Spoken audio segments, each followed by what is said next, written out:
आजकल शादी एक रिश्ता नहीं, एक सेटलमेंट डील बन गई है। कहीं पति मेंटेनेंस मांग रहा है, कहीं पत्नी एलिमनी, और बीच में कोर्ट सोच रहा है भाई रिश्ता है या बिजनेस कॉन्ट्रैक्ट। और अब दिल्ली कोर्ट ने एक ऐसा डिसीजन दिया है जिसे सुन के लोग बोल रहे हैं फाइनली कोई तो सच बोला। अगर कोई स्पाउस फाइनेंशियली इंडिपेंडेंट है तो उसे एलिमनी नहीं मिलेगी। मेंटेनेंस का लॉ उनके लिए है जिनके पास जीने के लिए पैसा नहीं है, और उनके लिए नहीं जो ऑलरेडी लग्जरी में जी रहे हैं। आज हम बात करेंगे क्या यह डिसीजन फेयर है और क्या इंडिया में एलिमनी एक राइट बन गई है या सिर्फ एक tool. Chapter 1 the case that shocked everyone. Delhi court ने एक ऐसा डिसीजन दिया है जिसे सुनने के बाद पूरा इंटरनेट डिवाइड हो गया है। एक हस्बैंड और एक वाइफ के बीच डिवोर्स चल रहा था। वाइफ ने कोर्ट में बोला मुझे मेंटेनेंस चाहिए क्योंकि हस्बैंड वेल सेटल्ड है, लेकिन कोर्ट ने देखा वाइफ तो खुद एक वेल एजुकेटेड अर्निंग प्रोफेशनल है। फिर जज ने पूछा आप खुद कमा रही हैं तो एलिमनी किस बात की। और वहीं से शुरू हुआ एक डिबेट, क्या एलिमनी हर वुमेन का राइट है या सिर्फ उनके लिए जिनके पास जीने का सहारा नहीं।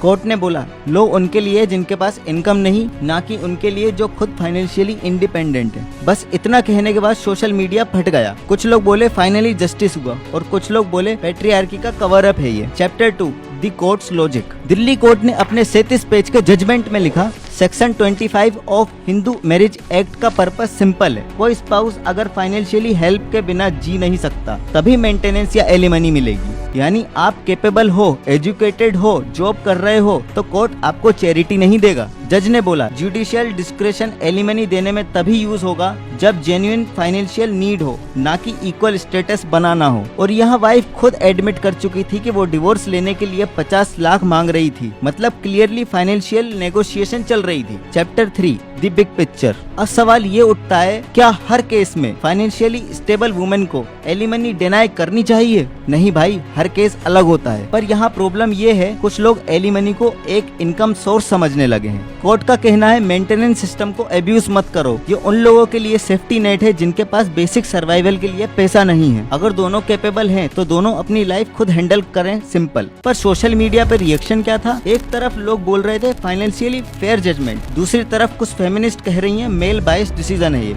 Chapter 4 social reality check. आज के टाइम में शादियों में पैसा, ईगो और एक्सपेक्टेशन तीनों मिलकर रिश्तों का सत्यानाश कर रहे हैं। कोर्ट का ये जजमेंट एक वेकअप कॉल है कि लो मिसयूज बंद करो। मेंटेनेंस का मतलब किसी को भीख देना नहीं बल्कि इंश्योर करना है कि कोई सड़क पर ना आए। पर जब दोनों तरफ अर्निंग है तो फिर एलिमनी किस बेसिस पर भाई। जज ने क्लियर बोला मैरिज शॉर्ट थी, इमोशनल या फाइनेंशियली डिपेंडेंसी नहीं थी, कोई बच्चे नहीं थे तो कोई लॉन्ग टर्म फाइनेंशियल ड्यूटी भी नहीं बनती। Chapter 5 alimony trend in India. अब एक शॉकिंग फैक्ट सुनो, पिछले कुछ सालों में इंडिया में हाई वैल्यू एलिमनी डिमांड 300% तक बढ़ गई है। करोड़ों के claims, BMW car, Mumbai flat सब एलिमनी के नाम पे मांगा जा रहा है। जुलाई में एक केस में एक लेडी ने 12 करोड़ प्लस BMW कार मांगी थी। सुप्रीम कोर्ट ने बोला मैडम आप एजुकेटेड हो, कमाओ और जियो। CJI ने खुद बोला है इतनी पढ़ाई लिखाई किस काम की अगर खुद कमा नहीं सकती। भाई सीधा सा लॉजिक है, लो इक्वालिटी के लिए बना है, एक्सप्लॉइटेशन के लिए नहीं। चैप्टर 6 यूथ को क्या सीखना चाहिए। आज के यूथ को ये समझना होगा शादी एक इमोशनल बॉन्ड है, बिजनेस कॉन्ट्रैक्ट नहीं। अगर रिश्ता नहीं चल रहा तो ग्रेसफुली एग्जिट हो जाओ। पैसा, रिवेंज या सिंपैथी के नाम पर केस मत बनाओ। और लड़कों के लिए भी शादी से पहले अपना इमोशनल और लीगल अंडरस्टैंडिंग क्लियर रखो, क्योंकि सिस्टम तभी फेयर रहेगा जब दोनों साइड फेयर होंगे। कोर्ट का जजमेंट कोई जेंडर वॉर नहीं है, ये एक रिमाइंडर है सेल्फ सफिशिएंसी